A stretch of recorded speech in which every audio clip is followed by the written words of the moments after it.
Arratsaldeon guztioi, ongitorri ezagutu zure hiria hitzaldi ziklo berri hontara. Kasu honetan gaur, pixkat geologiaren inguruan arituko gara, zehatzak izateko, Hondarribiko geologia bere eraikinen bidez ezagutzen izango da hitzaldiaren izenburua, eta bai gogoratu nahiko nuke, ja gaurtik, bai behan Arma plazan bai erosteko eta baita ere interneten ere baduzutela soporte digitalean eta bar, hitzaldi honen liburu edizioa. 7. liburua ezagutu zure hiria shortaren barruan. Hitzailekin hasteko, Txema Hernandez aurkeztu behar dizuet. Txema Pasai San Pedrokoa da, geologia zientzietan doktorea, Euskal Herriko Unibertsitatean, eta petrologia sedimentarioa ikasgaiko irakaslea izan zen, bertako unibertsitateko zientzia eta teknologia fakultatean. Horren ostean, bere lana zientzian pixkat didaktikara moldatuta edo espezialitatua izan da, Donostiako Zientziaren Museoan, eta 2009tik Kristina Anea Fundazioko zuzendari bada ere. Eta ingurumenaren sentsibilizazioa ondare geologikoa ikerketarekin eta zabalpenarekin uztartzen du.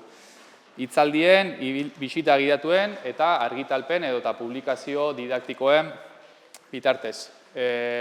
Batzuek segurazki ezagutuko duzute Txema, bere garaian ere Arma Plaza Fundazioarekin, ez banauker 2021-22. Urtean ere laguntzaile gisa eduki genuen, eta orduan ere oso interesgarritzat jo genuen lan geologiko, ordura hartan Jaizkibeleko pixkat ikerketa geologikoa eta bertako geologia aztertzen zuen lana izan genuen izpide, eta gaurko horretan pixka bat Hondarribiko eraikinen esan nahia eta geologiaren bitartez aztertuko duen hitzaldia edukiko dugu izpide, ezta? Txemari emango diot hitza, espero dut gustukoa duzuela eta disfrutatu hitzaldiarekin. Eskerrik asko.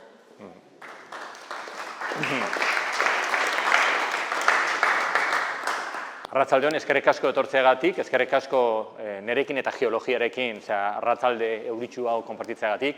Eskerrik asko ere Hondarribiko udalari eta eskerrik asko Arma Plaza Fundaziori egindako apostu on egiteagatik, ez? Egia esan, Aitzolek esan du, duela 2 urte honea etorri nintzen geologia eta hitz egitea. Eta egia esan, niretzat hori ez da lankarga, niretzat geologia hitz egitea ikaragarri gustatzen zait. Ni naiz geologo, baina batez ere naiz geologia zalea, ez? Pasaian jaio nintzen, Pasaian bizi naiz, eta orduan Pasai eta Hondarribiko arteko Jaizkibel hontan ordu asko pasa ditut. Pasiatzen, umiakin, baina batez ere arrokak begiratzen. Horrekin ez dakat nik konpontzerik. Arroka ikusi ezkeo, area doaz begiak. Eta nire erronka pertsonala da, jendea konbentzitzea, geologia da benetan zientzarik hoberena. Eta hori hola da. Ikusten baldin zenuten The Big Bang Theory, hor agertzen zen, ez dakit, bakizue, sitcom bat zen, hor agertzen zen geologo bat, eta fizika ona, geologia ez da la zientzia. Geologia da zientzia guztien konpendioa. Eta egia zen, zientzia guztietik ateratzen ditu informazioa erabiltzeko, ulertzeko hobeto zeintzu dian arrokak. Esaten nuen duela 2 urte, hemen egon durintzan, Jaizkibelgo edo Hondarribiko geologia kontatzen, eta biharamunean, urrengo egunean, edo larun batean junginean katamaran edo itsasontzi batean, bide bat egiteko eta kontatzeko. Netzat guzti hori izan un autodefe. Zan edet, Txema sinistu behar zan, berak kontatzen ditu, egiten ditu argazki politak edo ez, marraskitxoak, badaka trebetasuna kontatzeko gauzak, baina ez genuen ez da arroka bat ikutu. Argazki asko, bideo behar bada asko, txalupatik ez dakizen 1.000 ginen, eta txantiperrik ikusten, gaur berriro hildo berdinetik jarraituko dugu, hemen argazkiek ikusiko dituzuen, baina zorionez, bihar goizean, eukiko duzute aukera parada, benetazko arrokak ikutzeko. Gaina, busti gabe ez dago bermatuta, baina behintzat zikindu gabe, porque ez dira mendira jungo. Hemen, kasko historikoan, hemendikan ibiliko gea, hemendikan mugituko gea, gero minenek kontatuko dizu zertan datzan 2 bisitak, eta bihar, por fin, azkenean, eukiko dugu aukera, ikusteko, ikutzeko, eta behar bada igurtzeko pixka bat, oain kontatuko deten geologia, bai? Argazki honekin egondu ginen eztabaidatzen, Miren Ayerbe da Arma Plaza Fundazioaren zuzendaria, ez? Eta berarekin ze argazkia jarriko dugu, betiko monumentu historiko zoragarri bat jarriko dugu edo ez, eta azkenean erabaki genuen hau jartzea. Zergatik zenen, hau da kontatuko dudanaren laburpena. Bai, nik egin dezaket. Hau da, Oinarbiko geologia, a cobrar. Ez dut egingo. Egingo detena izango da, pixkat garatu. Eta saiatuko naiz pixkanaka, relato bat jun kontatzen, guzti honetaz jabetzeko. Jaizkibel ikaragarria, harrigarria da. Hitza da, harrigarria. Izugarrizko azaleremendu polita daude, izugarrizko koloreak, izugarrizko estrukturak eta ikusten dira, behar bada, hauek ezagutzen dituzue, behar bada hontan ere egon zehazten, koloretako baiara ditzen diote, badaka toponimo askoz politagoak, neoterminologia hau erabili gabe, badaude alakoak. Baina hau ikusteko area jun behar da. Hau ikusteko denbora, energia pixka bat eta kasi interesa behar da. Esan dakoa, sinistu behar da, ez? Auto de fe. Han daude. Nahi zen ezkio, area jun ezkio, ikusiko dituzula. Baina batzutan ez da behar area jutea. Zeren, Oinarbe beste hiria bezala, erabilitu bere garapenean, erabilitu tokiko arrokak. Eiteko harresiak, eiteko jauregiak, eiteko etxeak, eiteko erekuntzak. Eta, arroka hauetan, ere geologia irakur daiteke.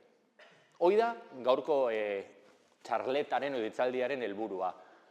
Jun, pixkanaka, Oinarbiko erekinetan agertzen dian arrokak aztertzen, ikusteko ze egiturak, ze frogak, ze evidentziak aurki daitezke, eta horrekin saiatuko gea sortzen modelo bat azaltzeko nola sortu zen, ez Oinarbi, baizik eta Oinarbiko arrokak. Nola sortu zian, bai? Claro, hau oso interesgarria da, zeren printzipioz ez da jun behar mendira, ez da zikindu behar, ez du eskartzen esfortzu handia, fizikoa behintzat, erosoa da, mugitzen gea leku batetik bestea, iaia zikindu gabe, euri eginezko aterpean sartzen gea, baina bi alde txarra dauzka.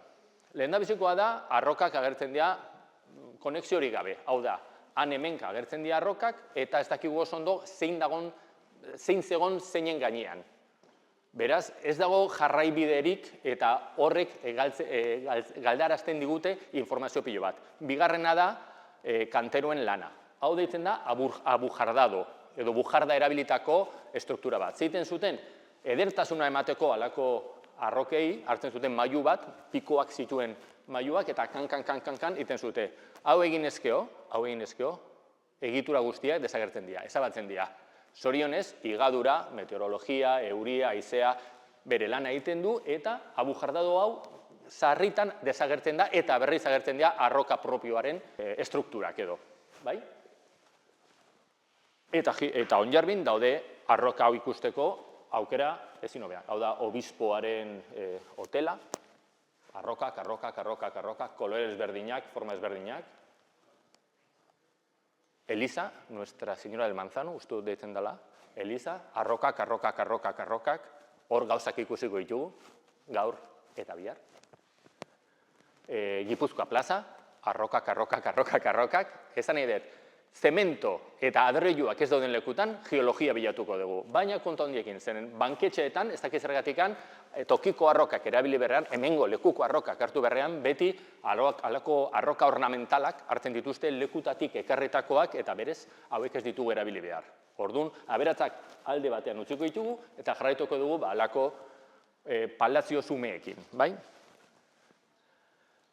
Eta arroka gehienetan, mikroskopioz behiratzen baldin badugu, ikusiko ditugu daudela pikor txikiak. Barra hau da milimetro baten laurdena. Orduan, imaginatu, pikorrak ze tamaina dakaten. Bai, agur, etzol. Oso pikorra txikia dira. Kuartzozko pikorrak dira. Arearriak dira. Hau da, arearria dira Oinarbin gehien erabilidan arroka normala da. Kuartzo oso gogorra da. Kuartzo oso resistentia da. Oso erresa lantzen da, egiteko zilar ezberdinak, egiteko arlauzak, egiteko inkluso armarriak. Beraz, Oinarbin da gehien erabilidana. Baina ez bakarrikan. Batzutan ere agertzen da bigarren arroka bat. Arearria, eta bigarren arroka bat. Lutita deitzen da. Lutita hau ez da arearri bat. Lutita hau ez da gozatuta pikorrez, alez, kuartzozko alez. Baizik eta da buztina gogortuta. Claro, buztina gogortuta edo buztina baldin badaka jatorria oso gogorra ez da izango. Eta oso gogorra ez baldin bada oso gutxitan erabili izan da nunbait egiteko eraikinak. Zertarako? Hain biguna baldin bada, errez higatuko da, errez desegingo da, eta orduan etxe horrek, egonkortasun txikiak iko du. Baina egon badaude, eta hala ere, Jaizkibelen juten baldin bagea, arroka gehienak arearria dira. Hau da panoramika bat, bere garaian egindako panoramika bat, eta gehienak ikusten dezuten itxura hau arearria dira. Baina ez bakarrikan. Ondo fijatzen baldin bagea, eta gertu juten baldin bagea, ikusten dugu, arearri geruzen artean, potoloak edo meheak, beti agertzen dira beste kolore gris, ilun, urdinska kolore hauek. Hauek berriro lutitak dira. Bueno, ez datezu, baina berba da hor mendian, ez. Hau da Paseo Ramon Iribarren, hau zea Interlimen pasata, hortikan autobusak buelta ematen duen leku hortan, hor ikusten da. Eta hai, amigos, arearria, lutita, arearria, lutita, arearria, lutita. Berez, naturalki, Jaizkibelen agertzen dira bi arroka mota. Baina, klaro, esan dakoa, hemen, hirian, bakarrikan arearriak, edo ia bakarrik arearriak aurkituko ditugu, gogorra dialako. Hau da beste adibide bat, hemen ikusten dugu arearria, lutita. Arearria, lutita. Arearria, lutita. Eta hemen sartu da el cuajo del kizolaka. Lutita, arearria. Hau, buelta manda dago. Baina, normalmente da arearria, lutita. Arearria, lutita. Arearria, lutita. Goiko ere, arearria, lutita. Eta hau, sistema hau errepikatzen da behin eta berriro. Batzutan potoloa dira geruzak, beste batzutan finagoak. Baina beti dago hori, arearri bat, eta goiko partean lutita. Eta beste sekuentzia bat. Bi arroka ezberdinak dira, baina prozesu berdinak sortzen du. Nola liteke? Ze prozesu da hori? Deitzen da, uhertasun korrontea. Gaztelaniaz, korriente de turbidez. Uhertasun korrontea. Zer esan nahi du hori? Dagola, flujo bat, uretan segurazki nahaztuta, nun pilatzen dira ondar pikorrak, ondar aleak eta buztinak. Dana nahazita. Eta juten dira, muitzen, nahaztutzen, energia handiz. Eta momentu batean gelditzen da fluxu hori, korronte hori gelditzen da, eta orduan hor pilatzen da, metatzen da guzti hori. Hau da un auto de fe. Baina badauzka pruebak. Hemen botellatxo honetan dakat uhertasun korronte bat. Hemen enkapsulatuta. Hau da matxineri. Hemen dakagu bai ondarrak, bai pikorrak, bai buztina. Dana nahazita. Uhertasun korrontea daka minimo energia hau. Minimo. Igual hau biderreun. Eta ze gertatzen da, mugitzen juten da, eta gelditzen danean, lehendabizikoa erortzen dira pikor potoloak, ale potoloak, gero tamaina erdikoak dianak, gero finak, gero finak, eta gero ja pixkanaka, buztina juten da erortzen. Hola geratzen da, bekaldean ondarra, eta oikaldean buztina. Ikusi nahi zute. Ordijua, eta gelditzen danean, lehendabizikoa pikor potoloak erortzen dira, gero tamaina ertainakoak, gero finak, eta denbora asko pasatuta erortzen da, dekantatzen da, hala da iztenikoa, buztina. Hemen ikusten ja, ikusi hauen tamaina, eta hauen tamaina. Eta pizkenaka buztina. Horrek esan nahi du, arearri bat sortzeko, behar da, 2 minutu, 5 minutu, oso potoloa baldin bada egun bat, baina geruza fina lutitak behar bada hilabete bat, 2 hilabete, ez dakigu. Baina da ezberdina, oso ezberdina. Bukatzen danean txarlet hau, hurbildu hontan eta ikusiko ezute, igual argia piztuko dugu, eta ikusiko ezute, zenbat denbora behar izan du arenizkak, arearriak, eta zenbat beharko du bestea. Guazen pixkanaka ikusteko hemen gertu dauden arroketan zer ikusten da. Ikusten dira arearriak, ikusten dira pikorrak. Hemen dakazute milimetro bat, ikusi hau fina diala. Beste batzutan askoz potoloago dira. Ikusi hau, eta ikusi. Iaia dira 4-5 milimetro. Horrek esan edu, arearri guztiek ez dakate pikor tamaino berdina. Are gehiago, batzutan arearri, batzutan ez gehienetan, are gehiago beti, arearritan agertzen dira nunbait zailkapen txiki bat. Behian pikor handiak eta goian pikor finak. Hau, granoklasifikazio hau, granozailkapen hau, guztitan ikusten da. Bakarrekan, fijatu bergea. Batzutan ere, geruzaren goikaldean ikusten dira halako estrukturak. Hau ez dago Jaizkibelen hartuta. Hau dago Juan de la Borda kalean eginda, argazki hau. Bai? Eta ikusten da, hemen dago arearria, behian potoloagoa dira pikorrak, aleak, eta goian finagoak eta gainera ikusten da halako egitura polita. Hau deitzen da geruzapen gurutzatua. Eta hau gertatzen da, geologok erabiltzen dugu principio de actualismo. Zer ezen edu principio de actualismo? Ikusten baldin badu arroketan estruktura bat, juten gea gaur egun gertatzen nahi dian prozesuak ikustea, ikusten dugu ze prozesuak sortzen du egitura berdina. Eta labaldin bada, ondorazten dugu prozesu honek sortu du hau ere. Oso logikoa da, baina norbete jarri zion principio actualismo principioa eta hola deitzen diogu. Orduan, gaur egun ikusten dugu badakigu nolakoa dian egitura hauek sortzen duen prozesuak. Eta oso errez ikusten da. Adibidez, hondartzatan. Hau adibidez dago horratzean, belena batean, kalistu batean, kailejon txiki batean, ikusten da estruktura hauek. Hemendikan aurrera fijatu, egunean danean, eta aurkituko dituzue estruktura hau leku askotan. Baina, eta inkluso, ikusi hau ja da gauza berdina, ikusi da egiten du halako zafladura, halako geruzapena, eta hau ja asko handiagoa. Hau portuan dago, bai? Horretik handazka lapak eta halako bitxoak. Nun sortzen dira halako estrukturak? Adibidez, paseito bat ematen baldin badugu hondartzatik, ikusten dugu ura mugitzen danean ez oso azkar, egiten ditula halako dunatxoak bezala. Dunatxo hauek gelditzen danean moztutzen baldin badurtutikan, ikusiko dugu eze estruktura hori.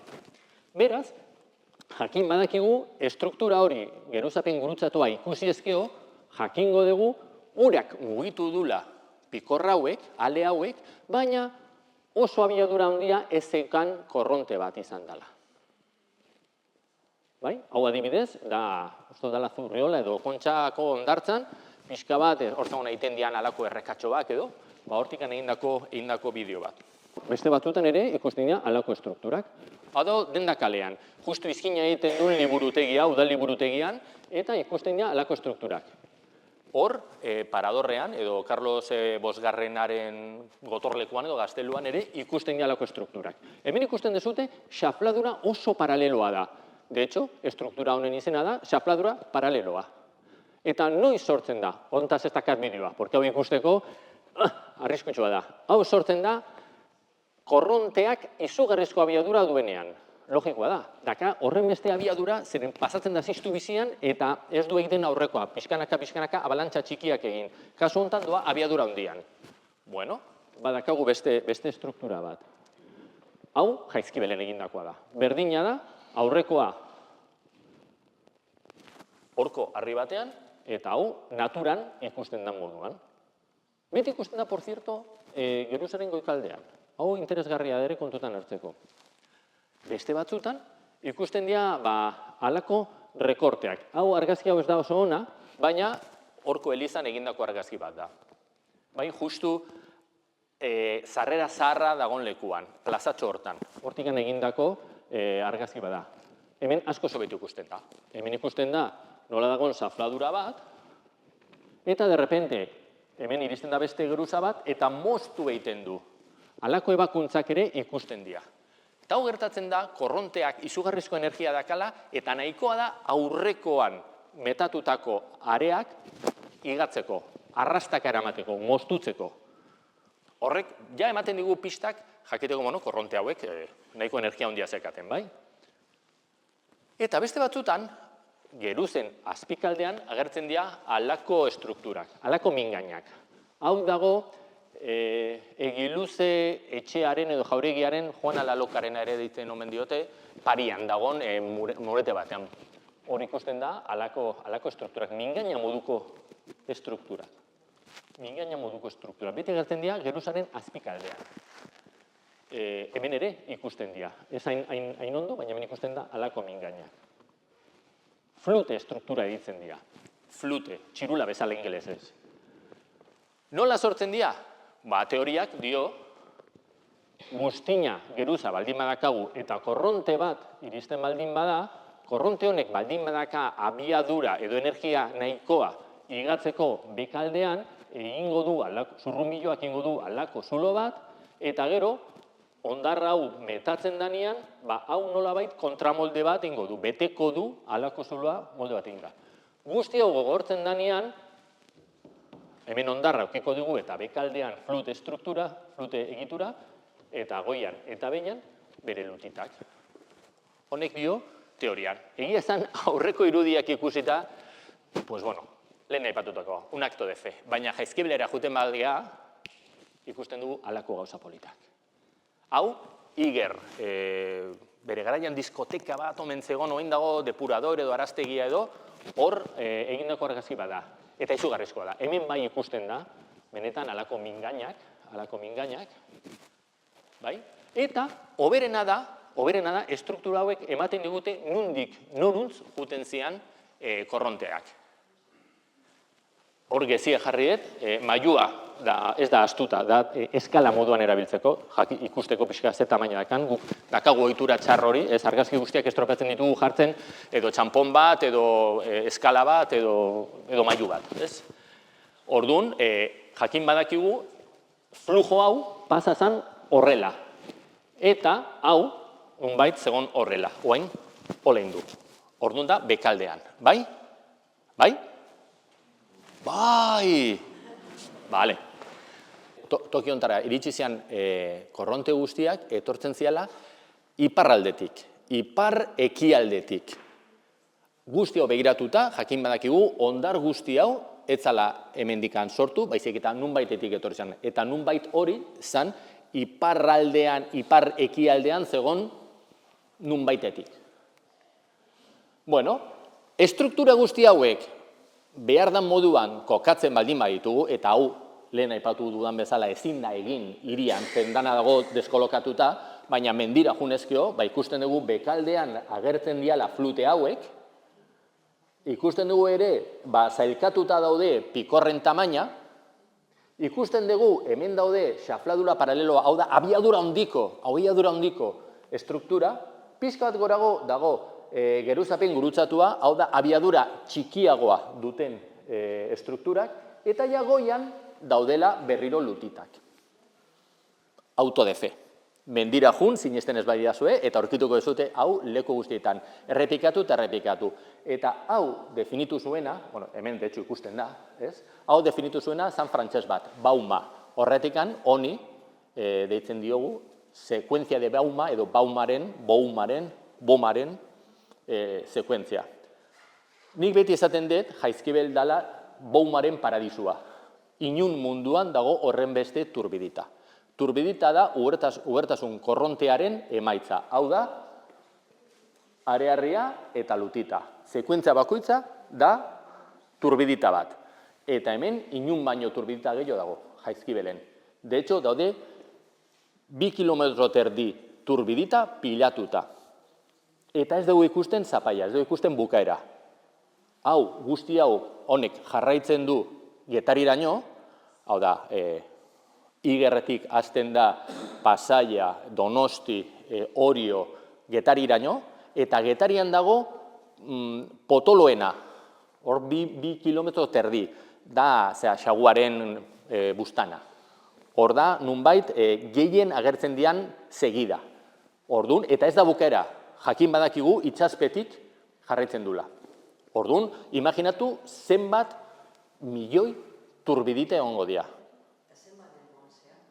Oso denbora gutxi, oso denbora gutxi. Lehen aipatu dut, hau pilatzeko ordu batzuk behar dira. Egia esan, gero aurkeztuko dizkizuet lagun batzuk, eta beraiek, fosiladia eta beraiek esaten digute, noiz hasi zian eta noiz bukatu zian.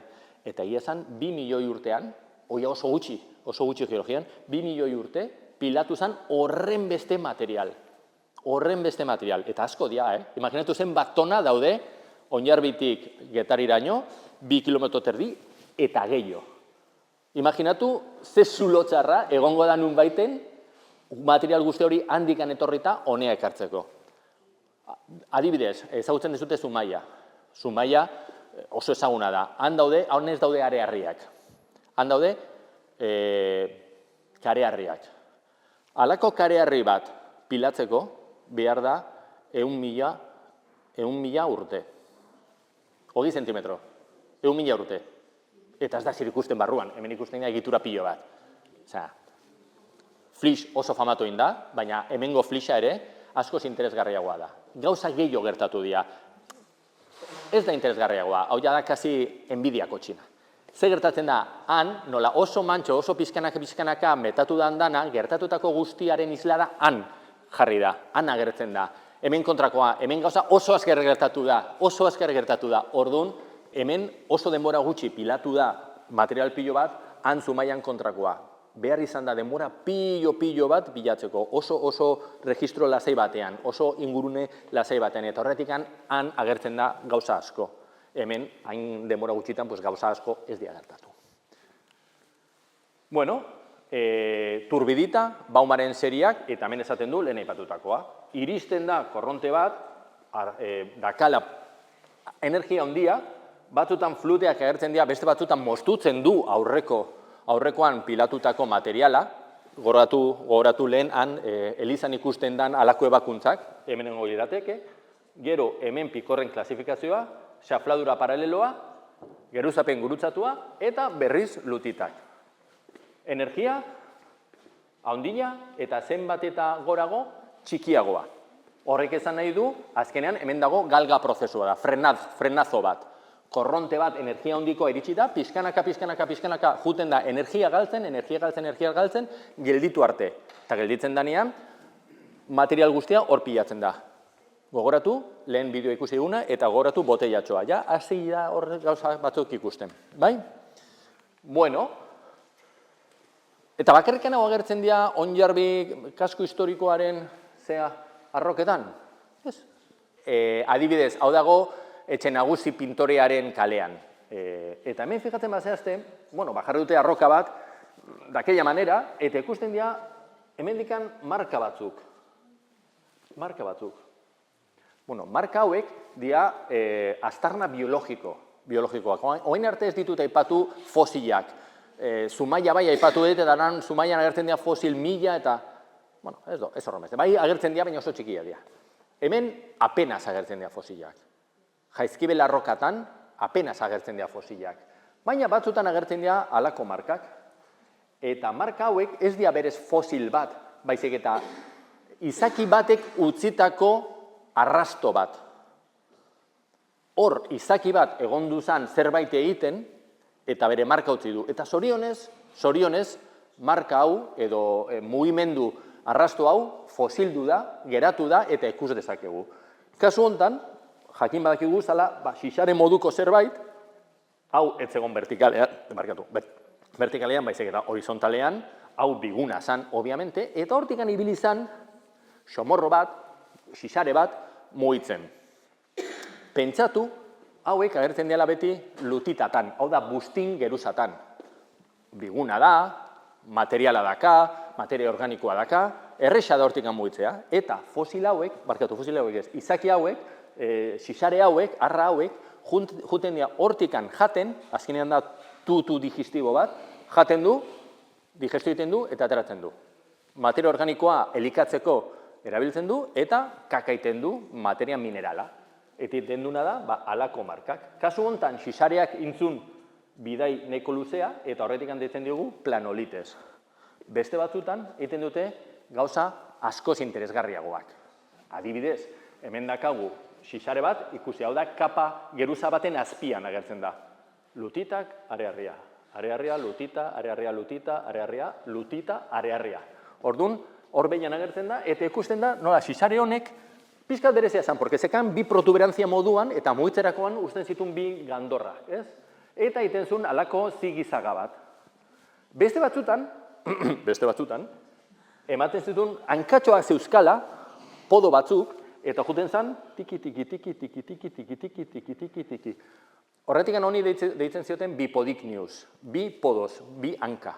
Gero aldatu zioten izena, zeren segurazki ez zeuzkan bi, baizik eta askoz gehiago, eta juten zen ibiltzen, ez dakit, 100 pies moduko zerbait, ez?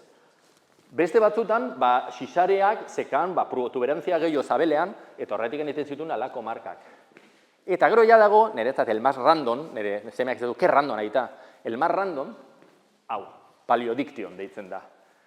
Hau zen, xisare bat, MEA, eskalaz dago, baina oso fina igual milimetro batekoa, eta honek egiten zuna zen, ibili milimetro batzuk, giratu 30 gradu, ibili, paso batzuk, giratu 30 gradu, eta hexagono bat egiten zuen. Random. Zergatik egiten zuen, azkenean pentsatu berazute, bitxito hauek egiten duena da, hortikan dauden detrituzak, materia organikoa. Claro, interesatzen zaie ez pasatzea pasadian lekutik. Bestela, jango dutena ez du materia organikoa aukiko, ez da elikagairik izango, ez? Orduan bakoitzak dakan bere estrategia ez pasatzeko pasadan lekutik. Batzuk egiten dute espirala, beste batzutan zigizaga egiten dute, beste batzuk juten dira aloloko, zuzen, eta ja. Eta hauek, dira hiperespezializatuak, eta egiten dutena da, alako hexagonoak. Hasieran pentsatzen zuen dezala arrain baten azalaren marka bat, baina eskaten azala, ez, baina ja ikusten dute alakoak dira. Eta hori dira agertzen dian fosil guztiak, baina ez dira fosilak, dira izakien aztarnak, iknofosiles, markak dira. Bai? Kurioso, zen guztiak dira lauak, guztiak agertzen dira, horrela, inoiz ez dira agertzen vertikalean, beti geruzaren horizontalean, eta gainera asko lurperatu gabe. Pues baia. Eta honetaz aparte ez dago ezer gehiago? Bai. Honetaz aparte, hemen dago eskala, hau da milimetro bat, honetaz aparte, lutiteetan agertzen dira alako bolatxoak. Bolatxo hauek dira kaparazoi batzuk, maskor batzuk, eta gaur egun alakoak aurkitzen dira. Deitzen dira plankton.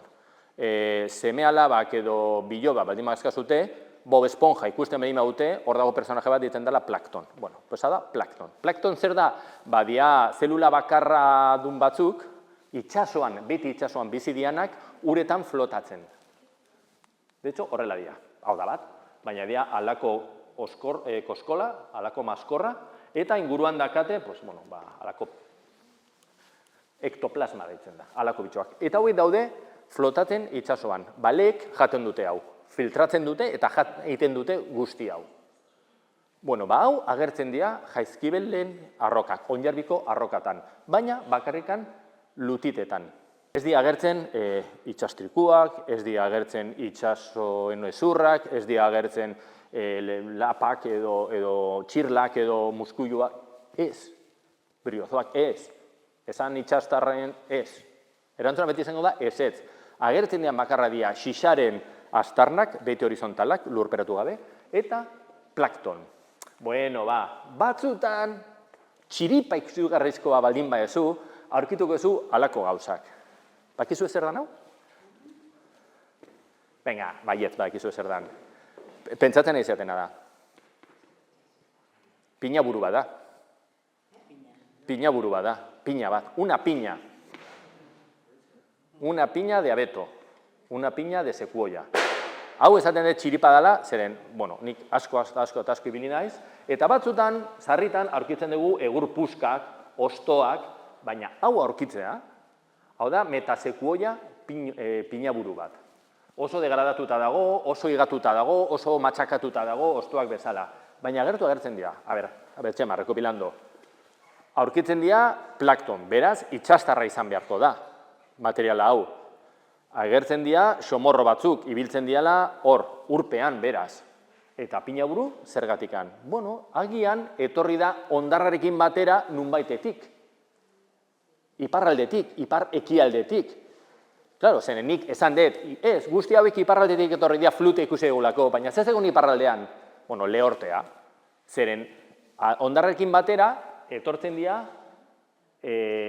landare puskak. Orduan, iparraldean lehortea zegoen, mendia zian, airepean zegoen eremu bat, eta han basoak bazian, logikoa, ez? Orduan badakago informazio gehiago, gero modeloa nunbait betetzeko. Baina pixka bat ez da joango naiz. Hauek esaten digute, guzti hau, hondar guzti hau, metatu zala itsasoan.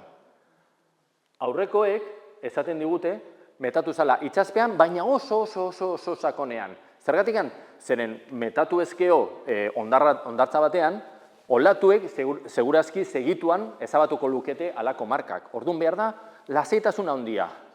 Beraz, itsas sakon batean metatu zian hemen ikusten ditugu arroka guztiak. Noiz, hauek informazio oso interesgarra ematen digute.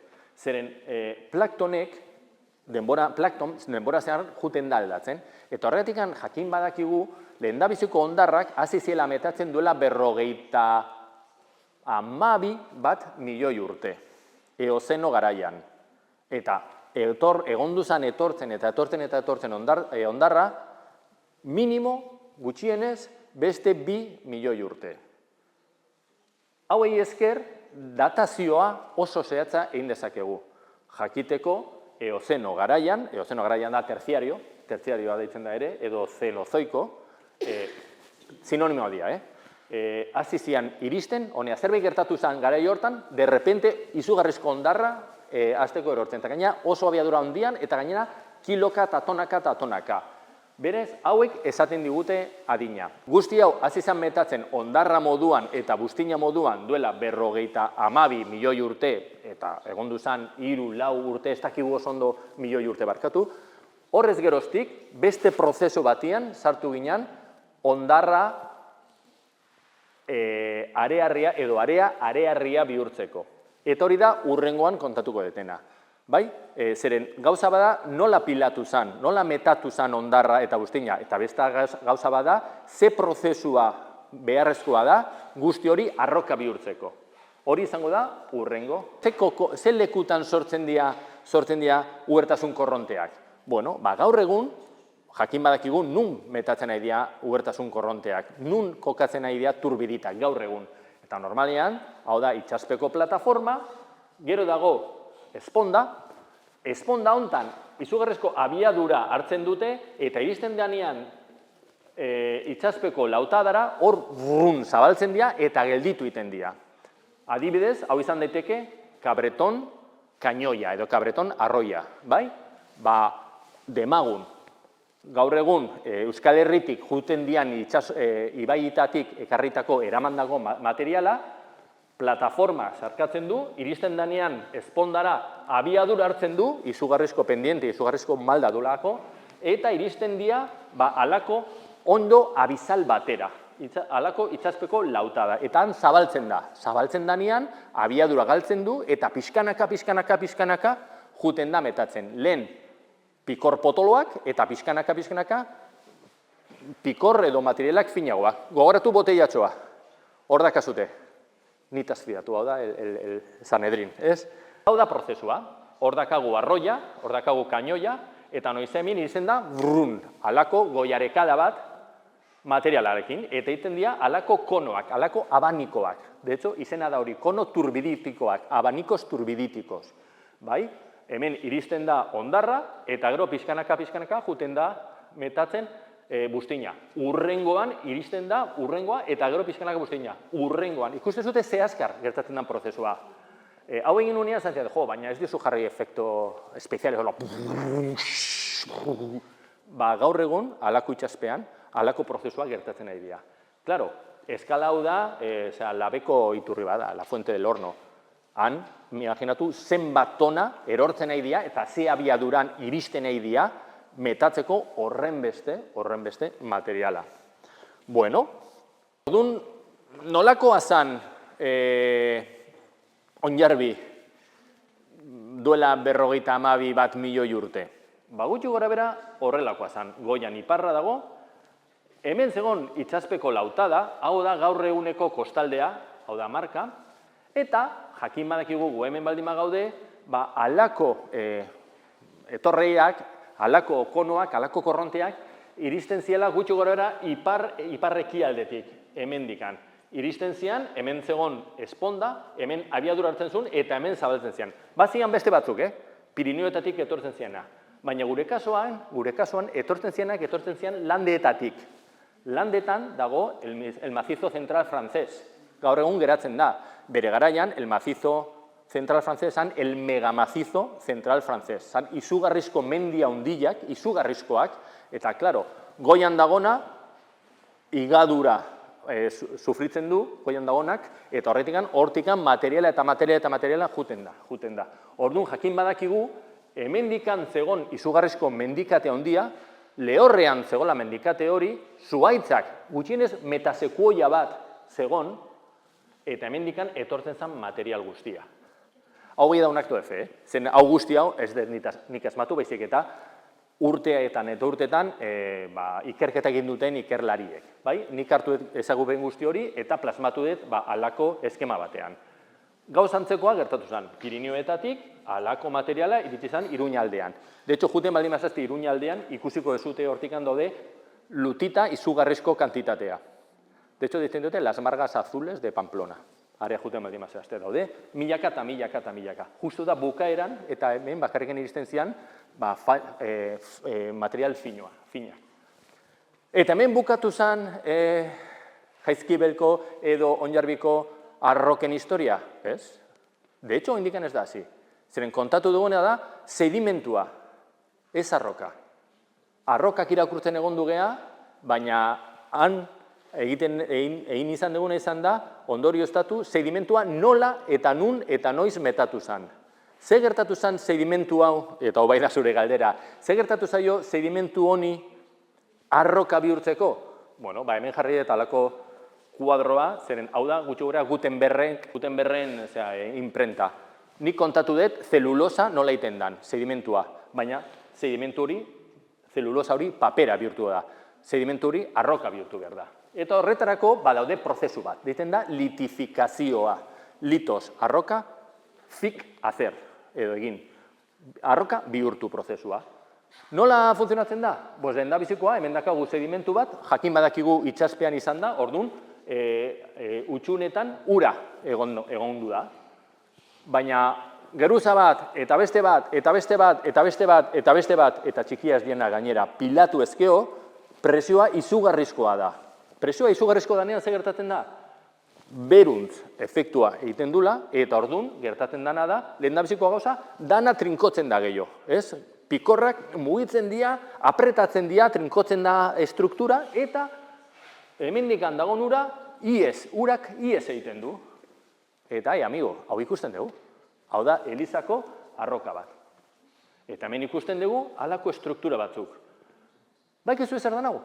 Hau zan bere garaian xafladura paraleloa, baina urak goruntz egiterakoan, egin duen izan da, deformatu, eraldatu estruktura hauek. Estruktura hau, urak iez egiterakoan sortu du. Estrukturas de escape de agua, deitzen diare. Hori da. Inglesez, dish. Zerratik antzeren platertxo forma dakate. Plater, con mucha imaginación, ez? Alako forma, ez? Platertxo bat moztutzen baldin badugu, alako forma dakate. Hemen dago, hemen ikusten diare. Hau dago pixka tokertuta, baina hemen ikusten dira alako platertxoak. Plater bat baldin badakagu eta ebakuntza egiten baldin badugu, alako forma ekoiko du. Baina ze gertatzen da moztutzen baldin badugu estruktura horrela? Hemen ere ikusten dira. Platertxoak. Baina moztutzen baldin badugu, platertxoa, horrela moztutzen baldin badugu estruktura, platertxoaren forma ikusten dugu, borobiltxoa. Eta hau dago eginda Gipuzkoa plazan. Hau ez dago mendian. Hau da, Gipuzkoa plazan zutabe batean agertzen den estruktura. Hemendikan, behiratzen baldin dugu, ikusten da olako C estruktura. Baina hemendikan ikusten baldin dugu, ikusten dugu estruktura borobilak. Eta guzti hau sortzen du ura ihes egiterakoan trinkotze konpaktazio prozesu hortan. Baina jaizkibidea juten magea, ikusiko dugu urak batzutan izugarrizko tximiniak egiten dula. Eskapatzerakoan eta deformatzen du arroka osoa, ikusi mailua, da aurreko mailua. Ikusi ze strukturak egin du. Ematen du sumendi bat, baina ez da sumendi bat, da urak ihes egiterakoan egindako deformazioa izugarrizko polita. Hau dago Iger, hor gertu. Pasito bat emanezkeo, hemendik aurrera fijatu eta aukituko duzute halako pilo bat. Jarraitzen baldin modu prozesua, jarraitzen baldin modu pilatzen gehiago eta presio handiagoa, zenbatetan handiagoa, orduan inkluso pikorrak bata bestearen itzatzen dira, pegatzen dira, soldatzen dira. Eta, inkluso geratzen dian lekuetatik, pasa daiteke fluido ezberdinak eta fluido hauek ekar dezakete mineral batzuk. Zuek bakizu eze kolorekoa dan kuartzoa, lehen aipatu dut, pikor guztiak kuartzozkoa diala. Bakizu kuartzo ze kolorea dakan? Normalean, lehioarena. Gardena da, txuria. Kuartzo erabiltzen da kristala beira, vidrio eiteko. Horretikan, nebazu berde eitea, botatzen dute bromo edo auskalo zer. Baina normalean, naturan kuartzoa txuria, txuriska gardena da. Jaizkibelko arrokek, txuria gardenak izan barko lirake. Kuartzo baldimakate. Baina, badago beste sustantzia bat, hemendikan urak eraman duena, kolore horia, horiska, laranja, gorria ematen diona. Baietzaz ematen dezutela. Burnia, hierro. Burnia erdoiltzen danean, laranja, horia, gorriska, kolorea.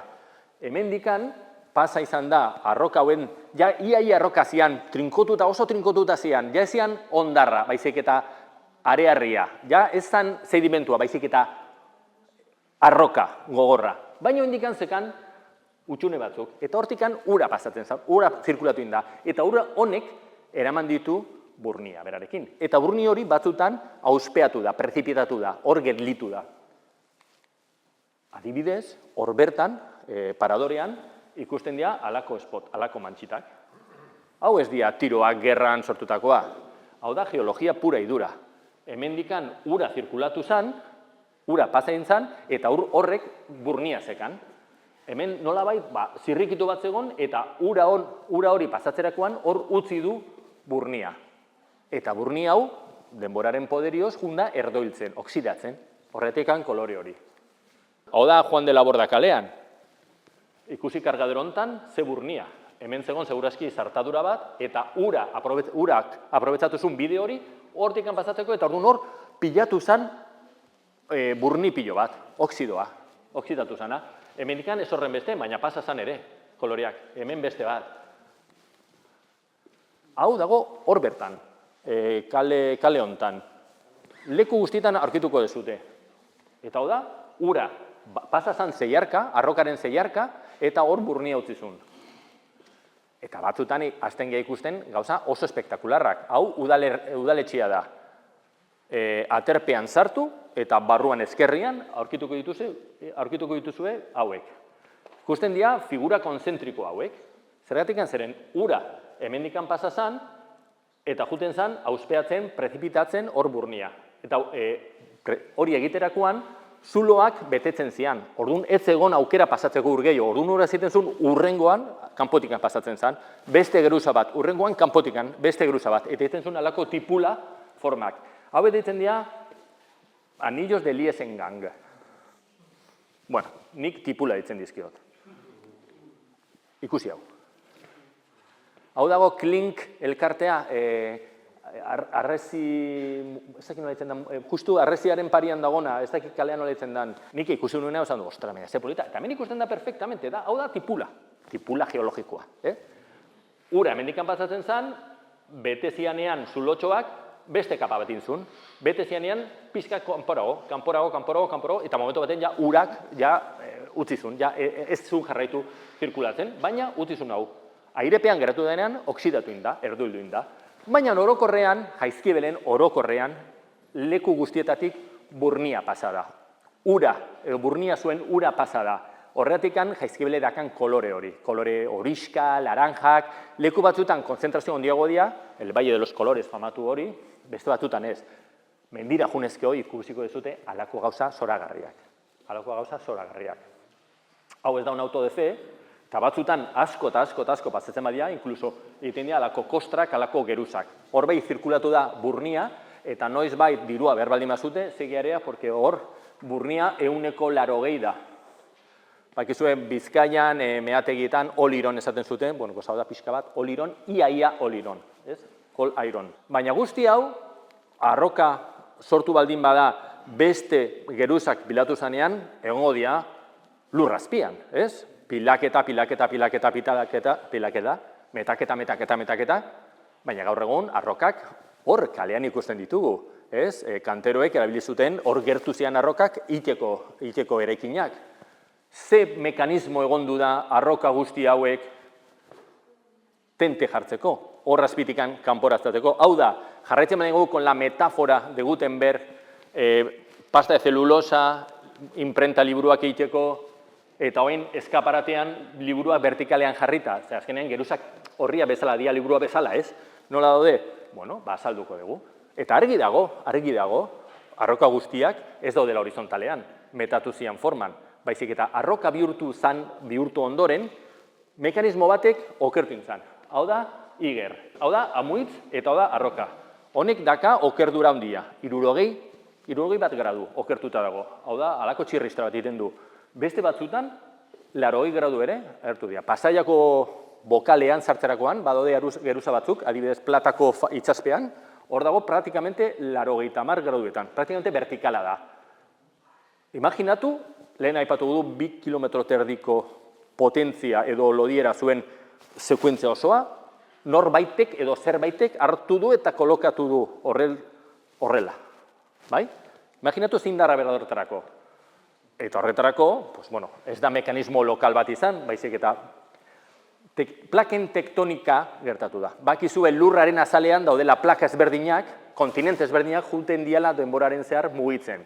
Horretikan Japonen daude lurrikarak, zeren batzutan bata besteren azpian sartzen da, eta hola egiten du, igurtzi egiten du, eta mugitzen da, ez? Beste batzutan talka egiten du, eta adibidez Afganistan eta Indian terremoto daude bata besterekin kontra egiten dula. Bueno, hemen, duela 121 milioi urte, gutxi gora bera gu hemen ginake. Biziri bagina. Hemen egon ginateke, ez? Eurasia plaka eta Iberia plaka. Eta momento baten, hasi zen separatzen, bereizten, eta orduan hemen zulo bat agertu zen.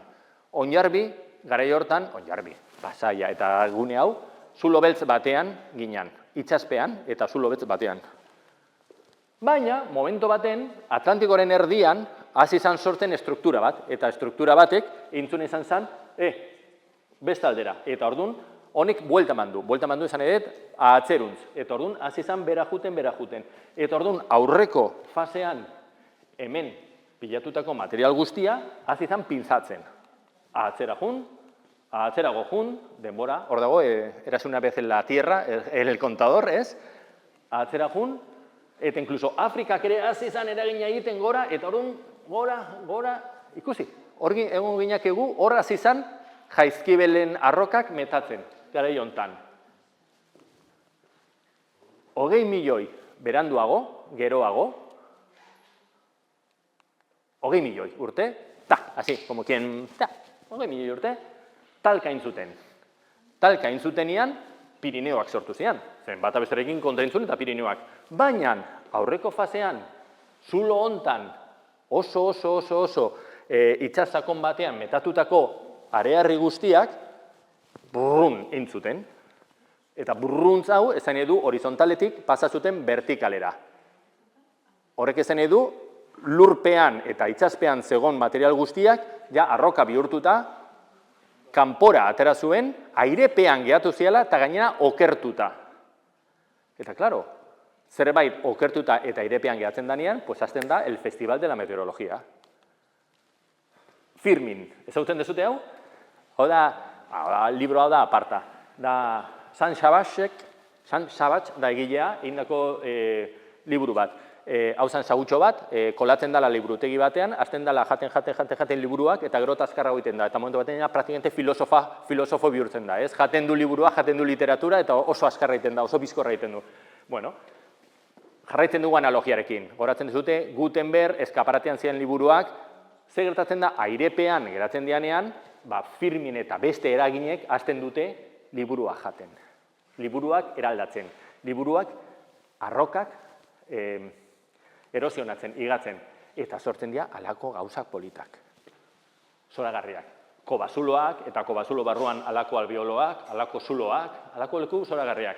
Ematen du norbaitek zintzel batekin eta mailu batekin zintzelakin egon dudala alako eskulturak egiten.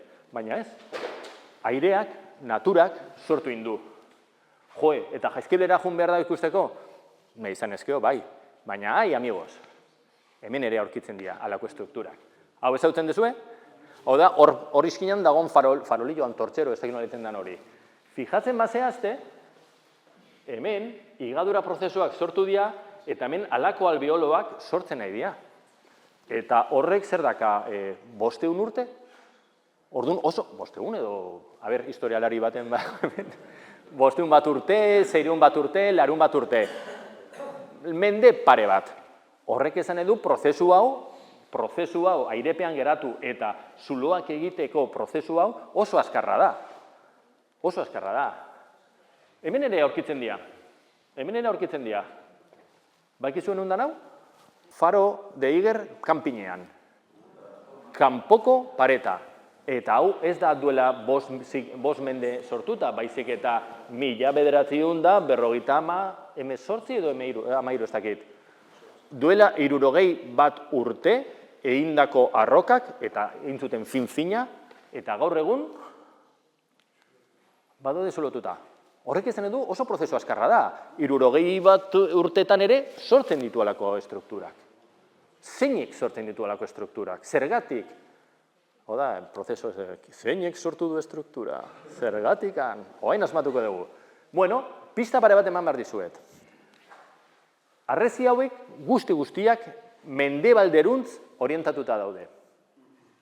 Iparralderuntz inoiz ez agertzen alako estrukturak. Iparralderuntz ez, mendebalderuntz beti. Harresi hau, mendebalderuntz ematen duen aldean agertzen dira. Iparralderuntz kanpinean sartu ezkio behiratuko ez dute, eta iparralderuntz ez dakate. Eguzkia oso garrantzitsua da. Hegoalde aldean, eguzki gehiago dago beti, iparraldean baino. Baina prozesu hau sortzeko ez dago bakarrikan eguzkia. Beste elementu bat behar da, la gatza, la sal de la vida. Nola sortzen da prozesu hau? Hau ja ikusegu. Nola sortzen da prozesu hau? Bueno, jakin badakigu, iparraldetik dator ezetasuna, kresala. Hau da, ezetasuna, ura eta gatza. Ura leku guztietan, ura hau, ezetasuna hau, leku guztietatik sartzen da. Zirrikito guztietatik sartzen da. Baina, iparraldeetan, ezetasun gehiago etortzen da, eta beti ezea dago. Beti hori hartu, kakotxen artean, ez? Hegoaldean eguzkia dago. Eta ze gertatzen da, ura eta gatza berotzen danean. Ura lurruntzen da, vaporizatzen da, eta gatza kristaltzen du. Eta kristaltzerakoan, kristal bat bihurtzerakoan, kristal hori handitzen da. Eta oso grafiko egingo dut, porque uste dute baten bat, azpertzen, azkenak etortzaketik. Etorriko ez momentu bat, mesedez? Bai, hau da, zirkoa bezala, etorri. Zu, hau da, magia ez dugu egingo, baizik eta grafikoki. Zu zea alepikor bat, arearri batean, behiratu area, tu publiko entregado, zu zea beste arearri pikor bat, bai? Iristen da ezetasuna, iristen da gatza, eta ni naiz gatza molekula bat. Geratzen naiz hemendikan urarekin, eta ura lurruntzen danean, kristala hasten da, eta egiten duna da, bereiztu pikorrak. Zer ez denio bereiztu pikorrak? Arearria disgregatzen da, desegiten da. Ez zaitezket, un aplauso maravilloso. Zer gertatzen da, pixkanaka, juten dia pikorrak desegiten, despegatzen, ez? Eta orduan, prozesua izan zen, goratzen dezute, ondar pikorra geneuzkan, arearria bihurtu zen, eta berriro area bihurtzen da, berriro azkatzen dianean. Eta azkatzen dianean, sortzen dira halako estrukturak. Ikusi dituzue, eta bihar ikusiko ditugu hemen daudenak, baina mendira junezkeo, guzti hau aurkituko dezute mendebaldean. Eta guzti hau dago eginda gatza azterakoan, gatza kristalak sortzerakoan. Gogoratu bikote honen para siempre separados, ez? Gatza erdian sartzen da eta azkatzen ditu pikorrak. Ematen du kobazulotan agertzen dian estrukturak, baina kobazulotan egiten dena da justu kontrako prozesua. Urak auspeatzen ditu materialak, eiteko kortinak, estalaktitak, estalagmitak. Hemen kontrakoa da un vaciado, bai? Kristalek askatzen dituzte pikorrak eta egiten dute halako gauza zoragarriak. Guzti hau hemen dakazute. Bakarkan behar duzute bota pare bat eta ordu bete bat, hortik pasiatzen. Izugarrizkoa da. Eta ez pentsatu leku bakar batean daude. Leku guztietatik, Enrique? Leku guztietatik daude halako gauzak. Ez da bakarrekan eguzkia, baizik eta berotasuna. Benetan, urak behar duena da berotasuna, lurruntzeko ura. Bai, hori da. Azkenean, hor beroa ematen du, arearria kuartzoak oso konduktor ona da, eta orduan pasatzen da temperatura, eta orduan lurruntzen da. Eta errez ikusiko zute, zenen urbiltzen baldin mazehazte, ikusiko zute, zenen batzutan, edo zarritan, agertzen da hor, patina bat edo geruza pixat txuriska bezala. De behatza pasazkeo, eta xurrupatu, gatza da. Ez da autodefe, baizik eta hau bai konprobatu daiteke. Prozesua deitzen da haloklastia. Halo da gatza, latinez edo grekoz, eta klastia, pues klast.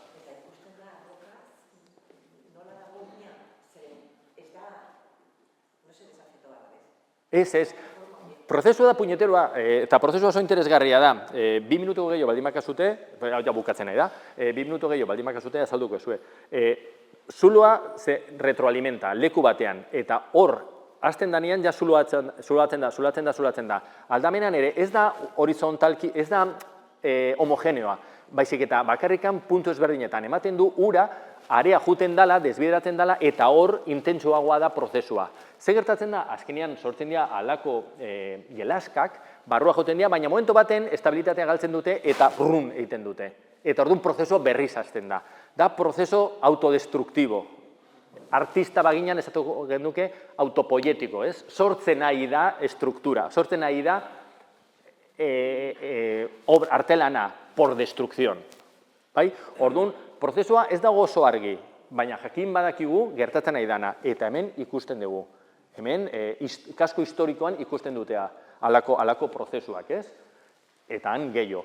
Baina hau duela 2 urte egindako bideotxo batzuk dira, aurreko hitzaldia edo txarreta eman nuenean, ziur nago gaur junezkeo ezberdina dago. Zen prozesua etengabe funtzionatzen ari da. Prozesua martxan dago. Orduan, batzutan sortzen dira halako estrukturak, eta batzutan desegiten dira.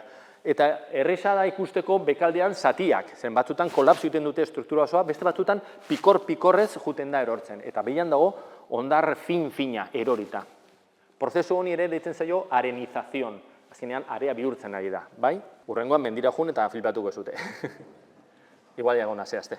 Onaino, iritsen enun, azkenean borobil edo bukatzen, han mendian ikusten dana, hemen aurki daiteke, baina pixka bat, kode bat behar ditugu, bihar, etorrizkeo animatzen baldin mazehazte ikusiko ditugu hemendikan, liburuzkan ere badago bihar egingo egun ibilbidea, idatzita, baina, norbaite kontatzen badizu, igual, interesgarriagoa da. Deskonektatuta daude, baina gida horrekin erresa da jakiteko nola sortu dian prozesua, nola sortu zen eta noiz sortu zen sedimentua, nola bihurtu da arroka hori nola jarri da airepean, eta gaur egun pairatzen edo sufritzen edan prozesuek ze eragina dakate eta beraz ze struktura sortzen dira. Orduan, onaino nik kontatu nahi nizuena. Gehiago nahi zenezkeo, galdetu lasai, edo zalantzakin geratu baldin bazehazte, edo gogua ospaiteko, ere adierazi. Ezkerrik asko.